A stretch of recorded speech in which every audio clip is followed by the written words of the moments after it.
प्रिय दर्शकों नमस्कार। आप सबके मन में पीरियड यानी मासिक धर्म में पूजा पाठ को लेकर बहुत दुविधा होती है। कुछ लोग इस समय में भी पूजा न करने का विरोध करते हैं।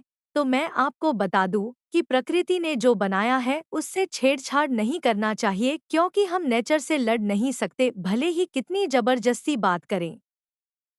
क्योंकि ये आज का नियम नहीं है, ये तो पौराणिक है, जैसे भगवान प्रमाणित और पौराणिक है वैसे ही ये है। अब बात करें पीरियड की, कितने दिन में पूजा करनी चाहिए, तो मान लीजिए शुक्रवार है और आप सो रही हैं, आधी रात बीत चुकी है और आपका पीरियड आ गया, उस हिसाब से ये शुक्रवार नहीं बल्कि शनिवार में ही गिना जाएगा।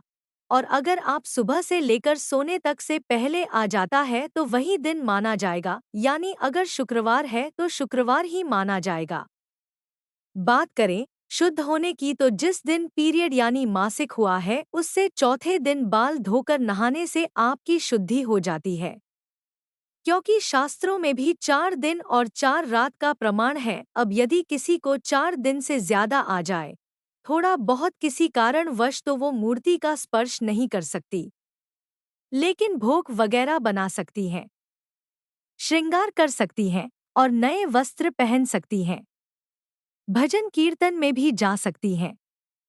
मान लीजिए नवरात्रि में ही आपका पीरियड आ जाए तो आपके स्थान पर आपका बेटा, बेटी या पति कोई भी कलश स्थापन कर सकता है और व्रत नियमित कर सकती हैं। यदि किसी को नहीं आता तो आप ब्राह्मण यानी पंडित जी से करा सकती हैं, क्योंकि केवल ब्राह्मण को ही ये अधिकार है कि वो दक्षिणा लेकर किसी को भी कुछ भी दे सकता है। और आप खुद मानस पूजा करें।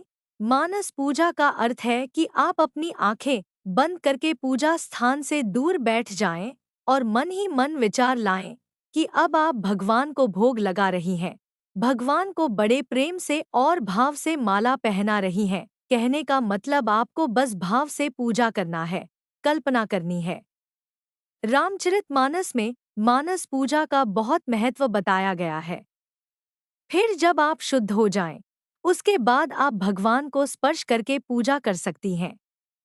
लेकिन अगर कोई गिनती करके रखने वाला व्रत है, जैसे वैभव लक्ष्मी या फिर गिनती करके गुरुवार का करना है, तो मासिक धर्म होने पर व्रत भी न करें, क्योंकि उसमें गिनती करके और पूजा करके व्रत पूर्ण करना रहता है संकल्प के साथ।